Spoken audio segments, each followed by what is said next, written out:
Hi welcome back to the channel. So ഇന്നത്തെ വീഡിയോയിൽ പറയാൻ ഉദ്ദേശിക്കുന്നതെന്ന് പറഞ്ഞു കഴിഞ്ഞാൽ വിസ ഇൻ്റർവ്യൂസ് ആണ്. വിസ ഇൻ്റർവ്യൂസിൽ എന്തൊക്കെ ക്വസ്റ്റ്യൻസ് ആണ്, അത് എസ്പെഷ്യലി സ്റ്റുഡൻറ്റ് വിസയിൽ. ഈ ഒരു വീഡിയോ ചെയ്യാനുള്ള മെയിൻ ആയിട്ടുള്ള ഒരു റീസൺ എന്ന് പറഞ്ഞു കഴിഞ്ഞാൽ ഈ കാണുന്ന കമൻ്റ് ആണ്. ഈ കമൻറ്റ് ബോക്സിൽ അദ്ദേഹത്തിൻ്റെ ഫീലിങ്സ് എനിക്ക് മനസ്സിലാവും. ആ ഒരൊറ്റ റീസണും കൊണ്ടാണ് ഇതിനുള്ള ആൻസർ പ്യുവർലി ഞാനാണ്. ആ ഒരു പൊസിഷനിങ് ഞാൻ എന്താണ് പറയുന്നത്, അതുപോലെ തന്നെ എൻ്റെ ഒരു എക്സ്പീരിയൻസിൽ ആ ഒരു ഏത് വിസ ഇൻ്റർവ്യൂവിന് ആയിക്കോട്ടെ, ഏത് രാജ്യത്തേക്ക് ആയിക്കോട്ടെ, അവരെന്താണ് എക്സ്പെക്ട് ചെയ്യുന്നത്, ഇതിൻ്റെയൊക്കെയുള്ള ബേസിലായിരിക്കും എല്ലാത്തിൻ്റെ ആൻസർ പറയുന്നത്. പിന്നെ ഈ ഒരു ചാനലിൽ ഈ ഒരു വീഡിയോ ആണ് ആദ്യം കാണുന്നതെങ്കിൽ ഈ വിസ ഇന്റർവ്യൂ എങ്ങനെ ക്രാക്ക് ചെയ്യാന്നുള്ളതും വിസ റിജക്ഷൻസിനുള്ള കാരണങ്ങളും ഇതൊക്കെ പറഞ്ഞുകൊണ്ട് വീഡിയോ ചെയ്തിട്ടുണ്ട്. അതെല്ലാം ഐ ബട്ടണിൽ കൊടുത്തിട്ടുണ്ട്. ദയവായിട്ട് അത് കണ്ട ശേഷം മാത്രം വരിക. ഈ ഒരു വീഡിയോയിൽ പറയാൻ ഉദ്ദേശിക്കുന്നത് പ്യുവർലി സ്റ്റുഡൻറ് വിസയിലെ ക്വസ്റ്റ്യൻസ് എങ്ങനെ ആൻസർ ചെയ്യണം, അതുപോലെ തന്നെ ഇന്റർവ്യൂവർ എന്താണ് നിങ്ങളിൽ നിന്നും എക്സ്പെക്ട് ചെയ്യുന്നത്, അതായത് എങ്ങനെയാണ് നമ്മൾ അതിനുള്ള ആൻസർ തരുന്നത്, അതുപോലെ എങ്ങനെ അതിനു വേണ്ടി പ്രിപ്പയർ ചെയ്യാം, ഒരു വിസ ഇന്റർവ്യൂവിന് മുമ്പ് എങ്ങനെ പ്രിപ്പയർ ചെയ്യാം മുതലായിട്ടുള്ള കാര്യങ്ങളാണ്. അതുപോലെ തന്നെ ഓർക്കേണ്ട കാര്യം, എപ്പോഴും ഓർക്കേണ്ട ഒരു കാര്യം, ഞാൻ എപ്പോഴും പറയാറുള്ള പോലെ തന്നെ first chance is the best chance.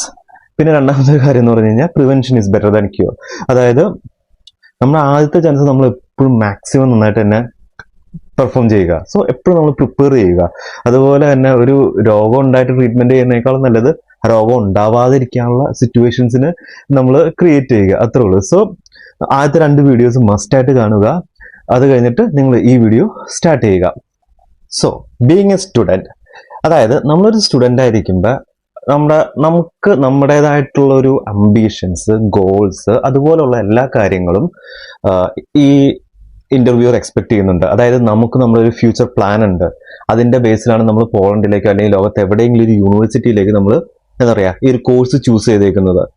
ആ ഒരു പർപ്പസ് എപ്പോഴും നമ്മൾ ക്ലിയർ ആയിട്ടിരിക്കണം. സോ പ്രിപ്പറേഷൻ സ്റ്റേജിൽ നിങ്ങൾ ചെയ്യേണ്ട കാര്യം എന്താണെന്ന് വെച്ച് കഴിഞ്ഞാൽ, നിങ്ങൾക്കിപ്പോൾ വിസ ഇന്റർവ്യൂ ആണ്, നിങ്ങൾ പ്രിപ്പറേഷൻ സ്റ്റേജിൽ ആദ്യം ചെയ്യേണ്ട ഒരു കാര്യം എന്താണെന്ന് വെച്ച് കഴിഞ്ഞാൽ, നിങ്ങൾ ഒരു റൂട്ട് മാപ്പ് പോലെ പ്രിപ്പയർ ചെയ്യുക. ഫോർ എക്സാമ്പിൾ പറയുകയാണെങ്കിൽ, നിങ്ങളുടെ പേരൊരു അനിൽ എന്നായിക്കോട്ടെ. അനിൽ ഒരു 10th കഴിഞ്ഞ് +2 കഴിഞ്ഞിട്ട് നിൽക്കുന്ന ഒരാളാണ്. അപ്പൊ അനിലിനോട് ചോദിക്കുകയാണ് എന്തുകൊണ്ടാണ് ഈ ഒരു കോഴ്സ് ചൂസ് ചെയ്തത്. അപ്പൊ അനിൽ അതിന്റെ A to Z ആയിട്ടുള്ള ആൻസറുകൾ പറയണം. അതായത് എന്താ കമ്പ്യൂട്ടർ സയൻസ് എടുത്തേക്കുന്നത് വിചാരിക്കാം. കമ്പ്യൂട്ടർ സയൻസ് എടുത്തേക്കുന്നത് പുള്ളിയുടെ പാഷൻ കൊണ്ടാണ്, അല്ലെങ്കിൽ പുള്ളി +2 പഠിച്ചത് കമ്പ്യൂട്ടർ സയൻസ് ആണ്. അപ്പൊ അതിന്റെ ഒരു കണ്ടിന്യൂവേഷൻ പോലെ ഈ എന്താ പറയാ ഈ ഒരു കോഴ്സ് ഇതിന്റെ PG എടുക്കാൻ വേണ്ടി, അല്ലെങ്കിൽ മാസ്റ്റേഴ്സ് അല്ലെങ്കിൽ UG എടുക്കാൻ വേണ്ടിയാണ് വരുന്നത്. അങ്ങനെ മനസ്സിലായില്ലേ? അത് കഴിഞ്ഞിട്ട് പിന്നെ പുള്ളിക്ക് സ്വന്തമായിട്ടൊരു കമ്പനി തുടങ്ങാൻ ഒരു പ്ലാൻ ഉണ്ടെന്നോ, അല്ലെങ്കിൽ വേറെ എന്തെങ്കിലും ഒരു പ്രോജക്റ്റിൽ പ്ലാൻ ഉണ്ടെന്നോ, സ്വന്തമായിട്ട് ഫാമിലി ബിസിനസ് എന്തെങ്കിലും ഉണ്ട്, അതുകൊണ്ട് അപ്പൊ അങ്ങനെ ഒരു കണ്ടിന്യൂഷൻ പോലെ A to Z പ്ലാൻ പോലെ നിങ്ങൾ ആദ്യം പ്രിപ്പയർ ചെയ്യുക. കാരണം ആ ഒരു പർപ്പസ്, അല്ലെങ്കിൽ നമുക്ക് നമ്മുടേതായിട്ടൊരു ഐഡിയ ഉണ്ട് എന്നൊരു തോട്ട് പ്രോസസ് ആണ് ഫസ്റ്റ് വേണ്ടത്. റാദർ ദാൻ ഞാനിത് പഠിച്ചു ഇത് കഴിഞ്ഞിട്ട് പിന്നെ എന്താ പ്ലാൻ എന്ന് ചോദിക്കുമ്പോൾ നമ്മൾ സൈലന്റ് ആയിട്ടിരിക്കുന്നതിനേക്കാളും കുറച്ചും കൂടി നല്ലത് നമ്മളൊരു A to Z, അത് സത്യമാവണമെന്നില്ല, കാരണം അത് ഫ്യൂച്ചറിൽ നടക്കേണ്ട ഒരു കാര്യമാണ്. അതുകൊണ്ട് നമുക്കത് പ്രൂവ് ചെയ്യേണ്ട ഒരു ആവശ്യമില്ല. പക്ഷെ നമുക്കൊരു സ്റ്റോറി ലൈനപ്പ് എപ്പോഴും നമ്മുടെ കയ്യിലുണ്ടായിരിക്കണം. എൻ ചാൻസ് ഇവർ ചോദിച്ചു കഴിഞ്ഞാൽ നമുക്ക് പറയാൻ വേണ്ടി ഒരു എക്സാക്റ്റ് ആയിട്ടുള്ള ഒരു മാപ്പ് പോലെ ഉണ്ടായിരിക്കണം. ഇതിന്റെ പ്ലസ് സൈഡ് എന്താണെന്ന് വെച്ച് കഴിഞ്ഞാൽ നമുക്കത് പ്രൂവ് ചെയ്യേണ്ട ആവശ്യമില്ല, കാരണം അത് ഫ്യൂച്ചറിൽ നടക്കേണ്ട കാര്യങ്ങളാണ്. പിന്നെ എപ്പോഴും ശ്രദ്ധിക്കേണ്ട കാര്യം, നമ്മൾ ഏത് രാജ്യത്തേക്കാണോ പോകുന്നത് ആ രാജ്യത്ത് സ്റ്റേ ചെയ്യുന്നുള്ള കാര്യം, അതായത് ലോങ് ടൈം സ്റ്റേ ചെയ്യുന്നുള്ള കാര്യം ഒരിക്കലും അവിടെ പറയരുത്. എപ്പോഴും മെൻഷൻ ചെയ്യേണ്ട കാര്യം, കോഴ്സ് കഴിഞ്ഞു തിരിച്ചു വന്ന് നമ്മുടെ നാട്ടിൽ സ്വന്തമായിട്ട് സ്റ്റാർട്ടപ്പ് കൊടുക്കുക, അല്ലെങ്കിൽ ഒരു ഫാമിലി ബിസിനസ് റൺ ചെയ്യുക, അതുപോലത്തെയുള്ള ആൻസറുകളാണ് നമ്മൾ കൂടുതൽ ഫോക്കസ് ചെയ്യേണ്ടത്. ഇനി രണ്ടാമത്തെ ക്വസ്റ്റ്യൻ പറഞ്ഞാൽ എന്തുകൊണ്ടാണ് ഈ ഒരു സ്പെസിഫിക് രാജ്യം നിങ്ങൾ ചൂസ് ചെയ്യുന്നത്. അതിനുള്ള ആൻസർ എന്ന് പറഞ്ഞു കഴിഞ്ഞാൽ നമ്മൾ പറയേണ്ടത് ഇത്രേ ഉള്ളൂ. ആ ഒരു രാജ്യത്തിന് മാക്സിമം പൊക്കിയടിച്ച് പറയുക. ബാക്കിയുള്ള രാജ്യങ്ങളായിട്ട് കമ്പയർ ചെയ്യുമ്പോൾ മാക്സിമം പൊക്കാൻ പറ്റുമോ അത്രയും പൊക്കുക. അതിൽ നിങ്ങൾ പ്രിപ്പയർ ചെയ്യേണ്ട കാര്യം എന്ന് വെച്ച് കഴിഞ്ഞാൽ, ആ രാജ്യത്തിന്റെ സ്ട്രക്ചർ, അതായത് ഫോർ എക്സാമ്പിൾ ഇപ്പൊ നമ്മൾ ജർമ്മനി അല്ലെങ്കിൽ പോളണ്ട് എടുക്കുമെന്ന് വിചാരിക്കും. ഇതെന്ന് പറഞ്ഞാൽ സെന്റർ ഓഫ് യൂറോപ്പാണ്. ഇനി ഈ യൂറോപ്യൻ രാജ്യങ്ങൾ പോളണ്ടിന്റെ ഒരു പ്രത്യേകത എന്താണെന്ന് വെച്ച് കഴിഞ്ഞാൽ, എക്കണോമിക് എന്താ പറയുക ലൈഫ് സ്റ്റൈൽ കുറവാണ്. എന്നാൽ അറ്റ് ദ സെയിം ടൈം നമ്മൾ ജർമ്മനി എടുക്കുകയാണെങ്കിൽ മൾട്ടി കൾച്ചറൽ, അതുപോലെ തന്നെ എന്താ പറയുക ഒരുപാട് റിസർച്ച് നടക്കുന്നതുകൊണ്ട് നമുക്ക് ആ ഒരു ടോപ്പിക്കിലേക്ക് പോകാം. എന്നാൽ ഈ പോളണ്ടിലേക്ക് സ്പെസിഫിക് ആയിട്ട് വരുന്ന ഒരാൾക്കാണെങ്കിൽ പറയേണ്ട കാര്യത്തുള്ളൂ, very simple. Compare to Europe എന്താ പറയുക നമുക്ക് എക്കണോമിക്കലി ഫീസിബിൾ ആണ്. അതുപോലെ തന്നെ നിനക്ക് നിന്റെ എക്സ്പെൻസസ് എല്ലാം ഈസി ആയിട്ട് കവർ ചെയ്യാം എന്നൊരു വിശ്വാസമുണ്ട്. അതുപോലെ തന്നെ പറയേണ്ട ഒരു കാര്യം എന്ന് പറഞ്ഞു കഴിഞ്ഞാൽ, എന്താ പറയുക ഇവിടുത്തെ എഡ്യൂക്കേഷൻ സിസ്റ്റം ഭയങ്കര സൂപ്പറാണെന്ന് പറഞ്ഞാൽ മതി. അതായത് ഇത്ര ഒരു ലോ ഫീസിൽ നമുക്ക് ഇന്റർനാഷണൽ സ്റ്റാൻഡേർഡിലുള്ള ഒരു എഡ്യൂക്കേഷൻ ഇവിടെ മാത്രമാണ് കിട്ടുന്നത് എന്നൊക്കെ ഞാൻ പറഞ്ഞു. എന്നിട്ട് വേണമെങ്കിൽ അതിന്റെ കൂട്ടത്തിൽ തന്നെ പറഞ്ഞു കാനഡ ആണെങ്കിൽ പോലും അവരെ മോശമാക്കിയിട്ടല്ല പറയേണ്ടത്, ഫീസ് കൂടുതലാണ്. ഇവൻ ദോ ദേ ആർ പ്രൊവൈഡിങ്, അവരെന്താ പറയാ ഹൈ എഡ്യൂക്കേഷൻ ആണെങ്കിൽ പോലും അവിടെ ഒരു ഫീസ് കൂടുതലാണ്, ലിവിങ് കോസ്റ്റ് കൂടുതലാണ്. പക്ഷെ നമ്മുടെ അതായത് നിന്റെ ഒരു എക്കണോമിക് സ്റ്റേജിന് ഏറ്റവും സ്യൂട്ടബിൾ ആയിട്ടുള്ള രാജ്യം ഇതാണ്. അതുകൊണ്ട് നിനക്ക് എന്താ പറയാ വേറൊരു സപ്പോർട്ടിന്റെ ആവശ്യമില്ല, നിനക്ക് 100% ഗ്യാരണ്ടിയാണ് നിന്റെ എല്ലാ ഫീസുകളും ഇത് നിനക്കും നിന്റെ ഫാമിലിക്കോ ഈസി ആയിട്ട് കവറപ്പ് ചെയ്യാം എന്നുള്ള രീതിയിൽ നമ്മൾ ആൻസർ കൊടുക്കേണ്ടതാണ്. എപ്പോഴും ആ രാജ്യത്തിനെ പൊക്കി പറയുക, കമ്പയർ ചെയ്യുന്ന മോശമാക്കിയല്ല പറയരുത്, ആ രാജ്യത്തിന് ഒരു പ്ലസ് സൈഡ് ഉണ്ട്, ഒരു അഡ്വാൻറ്റേജ് ഉണ്ട് എന്നുള്ള രീതിയിൽ. അതുപോലെ തന്നെ മെൻഷൻ ചെയ്യേണ്ട ഒരു കാര്യം എന്ന് പറഞ്ഞാൽ നമ്മുടെ നാട്ടിലെ എഡ്യൂക്കേഷൻ സിസ്റ്റത്തിനേക്കാൾ കുറച്ചും കൂടി കൂടുതലാണ് അവിടുന്ന് കിട്ടുന്നത് എന്നുള്ള കാര്യം കൂടി മെൻഷൻ ചെയ്യുക. അതായത് ഫോർ എക്സാമ്പിൾ ആയിട്ട് പറയുകയാണെങ്കിൽ നമ്മുടെ എഡ്യൂക്കേഷൻ സിസ്റ്റം എന്ന് പറഞ്ഞാൽ കൂടുതലും തിയറി ബേസ്ഡ് ആയിരിക്കും. എന്നാൽ നമ്മൾ യൂറോപ്പിനോ അല്ലെങ്കിൽ കാനഡ എവിടെയാണെങ്കിലും പ്രാക്ടിക്കൽ ബേസ്ഡ് ആയിരിക്കും. അപ്പൊ ആ ഒരു പോയിന്റുകളെല്ലാം മെൻഷൻ ചെയ്തിട്ട് വേണം ഇതിനുള്ളൊരു ആൻസർ പറയാൻ. പിന്നെ ഒരു ഇമ്പോർട്ടൻ്റ് ആയിട്ടുള്ള കാര്യം, നിങ്ങളുടെ യൂണിവേഴ്സിറ്റിനെ കുറിച്ച് കംപ്ലീറ്റ് ഡീറ്റെയിൽസ് ബൈ ഹാർട്ട് ചെയ്ത് വെക്കുക. നമ്മൾ ഫോൺ നമ്പർ ഒന്നും വേണ്ട, പക്ഷെ എക്സാക്റ്റ് ആയിട്ട് ആ യൂണിവേഴ്സിറ്റിയുടെ ഫുൾ നെയിം, അവിടെ എന്തൊക്കെ കോഴ്സുകളുണ്ട് എന്നുള്ള ജനറൽ ആയിട്ടുള്ള കാര്യങ്ങളില്ല, അതെല്ലാം നിങ്ങൾ വെക്കുക. അതുപോലെ തന്നെ അത് ഏത് സ്ട്രീറ്റിലാണ് നിൽക്കുന്നത് അതും ഇമ്പോർട്ടൻ്റ് ആണ്. അതായത് ഏത് സിറ്റിയിൽ ഏത് സ്ട്രീറ്റിലാന്നുള്ള കാര്യം ജസ്റ്റ് നോട്ട് ചെയ്ത് വെക്കുക. അതുപോലെ തന്നെ നിങ്ങൾക്ക് ഇതെന്ന് അവിടെ എന്തൊക്കെ കോഴ്സുകൾ പഠിപ്പിക്കുന്നുണ്ട് എന്നുള്ളതും കൂടി നിങ്ങൾ നോട്ട് ചെയ്ത് വെക്കുക. ഇനി വേണ്ട കാര്യം എന്ന് പറഞ്ഞാൽ യൂണിവേഴ്സിറ്റിയിൽ നമ്മൾ നോക്കേണ്ട ഒരു കാര്യം എന്താണെന്ന് വെച്ച് കഴിഞ്ഞാൽ ഫീസ്, ആനുവൽ ഫീസ് എത്രയാന്നുള്ളത് അല്ലെങ്കിൽ സെം ഫീ എത്രയാന്നുള്ളതിനെ കുറിച്ച് നമുക്ക് കൃത്യമായിട്ടൊരു ഐഡിയ ഉണ്ടായിരിക്കണം എന്നുള്ളതാണ്. ഇവർ ചോദിക്കുമ്പോൾ കൃത്യമായിട്ട് ഒരു ആൻസർ ഉണ്ടാവണം. അതുപോലെ തന്നെ നമ്മൾ പറയേണ്ട ഒരു കാര്യം എന്ന് പറഞ്ഞു കഴിഞ്ഞാൽ കമ്പയർ ടു ദാറ്റ് യൂണിവേഴ്സിറ്റി, ഈ യൂണിവേഴ്സിറ്റിയിൽ ഫീസ് കുറവാണ് പക്ഷെ ഹൈ ക്വാളിറ്റി എഡ്യൂക്കേഷൻ ആണ്, അതും ഒരു റീസൺ ഇത് ചൂസ് ചെയ്യാൻ. അതുപോലെ തന്നെ റിക്രൂട്ട്മെന്റ് പ്രോസസ്സുകൾ, ഒരുപാട് ജോബ് റിക്രൂട്ട്മെന്റ് പ്രോസസ്സ് ഉണ്ട്, ഇന്റേൺഷിപ്പ് പ്രോഗ്രാംസ് ഉണ്ട്. അപ്പൊ നിനക്ക് കുറച്ചും കൂടി നിന്റെ ആ ഒരു എക്സ്പീരിയൻസ് കൂട്ടാൻ, നാട്ടിൽ പുതിയ ബിസിനസ് സ്റ്റാർട്ട് ചെയ്യുന്നതിന് മുമ്പ് ഒരു യൂറോപ്യൻ എക്സ്പീരിയൻസ് ഒരു യൂണിവേഴ്സിറ്റിയിൽ നിന്ന് കിട്ടും എന്നുള്ള രീതിയിൽ മനസ്സിലായില്ല. ആ ഒരു രീതിയിൽ ബിൽഡപ്പ് ചെയ്ത് ഒരു സ്റ്റോറി കുക്ക് ചെയ്ത് വെക്കുക. പിന്നെ യൂണിവേഴ്സിറ്റിയിൽ മെയിൻ ആയിട്ടുള്ള ഒരു കാര്യം നോക്കേണ്ട അക്കോമഡേഷന്റെ കാര്യം, അതും ജസ്റ്റ് ഒന്ന് മെൻഷൻ ചെയ്ത് വെക്കുക. യൂണിവേഴ്സിറ്റി ഹോസ്റ്റലോ അല്ലെങ്കിൽ യൂണിവേഴ്സിറ്റി ഇതുപോലത്തുള്ള കാര്യങ്ങളും ജസ്റ്റ് മെൻഷൻ ചെയ്യുക. ഇത്രയൊക്കെയാണ്. അതായത് മെയിൻ ആയിട്ടെന്ന് പറഞ്ഞു കഴിഞ്ഞാൽ ആ യൂണിവേഴ്സിറ്റിയുടെ അഡ്രസ്സും ഡീറ്റെയിൽസും കാര്യങ്ങളെല്ലാം. രണ്ടാമത്തെന്ന് പറഞ്ഞാൽ ഏതൊക്കെ കോഴ്സ് അവിടെ പഠിപ്പിക്കുന്നുണ്ട്. മൂന്നാമത്തെന്ന് പറഞ്ഞു കഴിഞ്ഞാൽ എന്തുകൊണ്ടാണ് നീ എടുത്ത കോഴ്സ് ഏറ്റവും വലുത്, ഏറ്റവും നല്ലത് എന്നുള്ള കാര്യം. പിന്നെയുള്ള കാര്യം എന്ന് പറഞ്ഞാൽ ആ ഒരു കോഴ്സ് കഴിഞ്ഞിട്ടുള്ള ഇന്റേൺഷിപ്പ് പ്രോഗ്രാം, അതുകൊണ്ടാണ് നീ ബാക്കിയുള്ള യൂണിവേഴ്സിറ്റി വിട്ടിട്ട് ഈ ഒരു യൂണിവേഴ്സിറ്റി ചൂസ് ചെയ്തത്. അതായത് നിന്റെ മുമ്പിൽ വൺസ് നീ ഒരു ഇന്റർനാഷണൽ സ്റ്റുഡന്റ് കരിയർ നോക്കുന്നു, ആ ഒരു സമയത്ത് മൾട്ടി രാജ്യങ്ങളിൽ നിന്നും നീ പോളണ്ട് ചൂസ് ചെയ്യുന്നു, കാരണം എക്കണോമിക്കലി, അതുപോലെ തന്നെ മൾട്ടി കൾച്ചറൽ, അതുപോലെ പല സെൻട്രൽ യൂറോപ്പാണ്, അങ്ങനെ പല പല കാരണങ്ങൾ കൊണ്ട് നീ അത് യൂറോപ്പ് ചൂസ് ചെയ്തു. പിന്നെയുള്ളത് നീ എന്തുകൊണ്ട് യൂണിവേഴ്സിറ്റി ചൂസ് ചെയ്തു എന്നുള്ളത് പോളണ്ടിലെ യൂണിവേഴ്സിറ്റീസിൽ ഇന്ന റീസണും കൊണ്ടാണ്. അതായത് ഇപ്പൊ നീ എടുത്തേക്കുന്നത് വാർസോ യൂണിവേഴ്സിറ്റി ആണ്, നീ ഇങ്ങനെ പറയാം ലുബ്ലിനുള്ള യൂണിവേഴ്സിറ്റി, വാർസോ ക്യാപിറ്റൽ സിറ്റി ആണ്, അപ്പൊ കുറച്ചും കൂടി നിനക്ക് ആക്സസിബിൾ ഉണ്ടാകും കാര്യങ്ങൾക്ക് ലുബ്ലിന്റെ ഒരു യൂണിവേഴ്സിറ്റി ആയിട്ട് കമ്പയർ ചെയ്യുമ്പോൾ. അങ്ങനെ വേണം അതിനുള്ള ഒരു ആൻസർ പറയാൻ. അതുപോലെ തന്നെ മസ്റ്റ് ആയിട്ട് ബൈ ഹാർട്ട് ചെയ്യുക, യൂണിവേഴ്സിറ്റിയുടെ എല്ലാ ഡീറ്റെയിൽസും ബൈ ഹാർട്ട് ചെയ്യുക. കോഴ്സിനെ കുറിച്ചൊരു ഐഡിയ ഉണ്ടായിരിക്കുക, ആ കോഴ്സ് കഴിഞ്ഞിട്ട് ഫ്യൂച്ചറിൽ എന്താണ് ചെയ്യാൻ പോണെന്നുള്ള കാര്യങ്ങളുടെ ഒരു ഐഡിയ ഉണ്ടായിരിക്കുക, റിക്രൂട്ട്മെന്റ് പ്രോസസ്സിനെ കുറിച്ചൊരു ഐഡിയ ഉണ്ടായിരിക്കുക.